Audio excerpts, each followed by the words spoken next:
சிறகடிக்க ஆசை சீரியலில் அடுத்த ஒரு எபிசோடில் சிந்தாமணியோட ஆட்கள் இருந்துட்டு நீங்கள் யாரை காட்டுறீங்களோ அவங்கள தான் நாங்கள் தலைவராக சூஸ் பண்ணியிருந்தோம். ஆனால் இனிமேல் அப்படி இருக்கக்கூடாது, எங்களோட தலைவி எல்லாமே நீங்கள் மட்டும்தான் அப்படின்னு சொல்லிட்டு சிந்தாமணியை நீங்கள் தான் எலெக்ஷனில் நிற்கணும் அப்படின்ற மாதிரி சொல்லிடுறாங்க. சிந்தாமணி இருந்துட்டு சரி உங்களுக்காக நான் இது கூட செய்ய மாட்டேனான்னு சொல்லிட்டு எலெக்ஷனில் நிற்கிறேன் அப்படின்ற மாதிரி சொல்லிடுறாங்க. அதுக்கு அடுத்தது இந்த சைடு பார்த்தீங்கன்னா முத்து இருந்துட்டு மீனாவை அவசரமாக ஷெட்டுக்கு வர சொல்கிறாங்க. அங்கே பார்த்தீங்கன்னா நிறைய ஆட்கள் இருக்காங்க. என்னக்கா நீங்களாம் இங்கே வந்திருக்கீங்க அப்படின்னு சொல்லிட்டு கேட்கவும், முத்து தம்பி தான் இங்கே வர சொன்னாங்க, நாங்கள் தான் முத்து தம்பி கிட்ட சொல்லி உங்களை இங்கே வர சொன்னோம் அப்படின்ற மாதிரி சொல்லிட்டு இருக்காங்க. எங்களுக்காக நீங்கள் எவ்வளவோ உதவி செஞ்சுருக்கீங்க, அதுக்கு கைமாறு செய்கிறதுக்காக தான் உங்களை நாங்கள் சூஸ் பண்ணியிருக்கோம் அப்படின்ற மாதிரி சொல்கிறாங்க. நீங்கள் என்ன சொல்கிறீங்கன்னு எனக்கு இப்போ வரைக்கும் புரியல. நம்ம சங்கத்துக்கு ஒரு தலைவி இருக்காங்கல்ல, 2 வருஷத்துக்கு ஒரு டைம் தான் அந்த ஓட்டு விழும். சிந்தாமணி யாரை கை காட்டுறாங்களோ அவங்கள தான் நாங்கள் தலைவரை எடுத்துக்கிட்டோம்.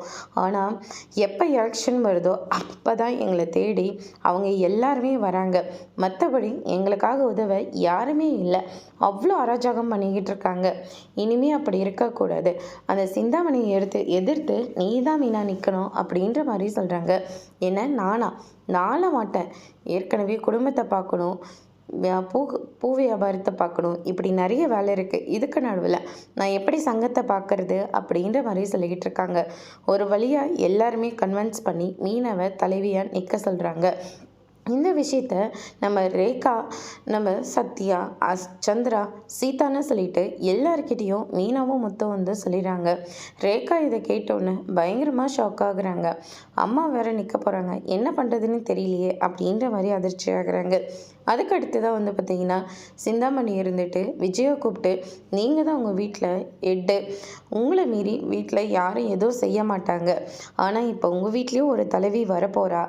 பூ வியாபாரத்துலேருந்து எங்களுக்குன்னு ஒரு சங்கம் இருக்குது. அதுக்கு எப்போவுமே நான் காட்டுறவங்கள தான் தலைவராக ஏற்றுப்பாங்க. ஆனால் இந்த வாட்டி மீனா போட்டி போட போகிறா.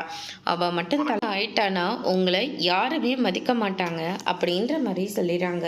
இதை கேட்டோன்னே விஜயா ரொம்பவே கோவப்படுறாங்க. அதோட முடிச்சிருக்காங்க.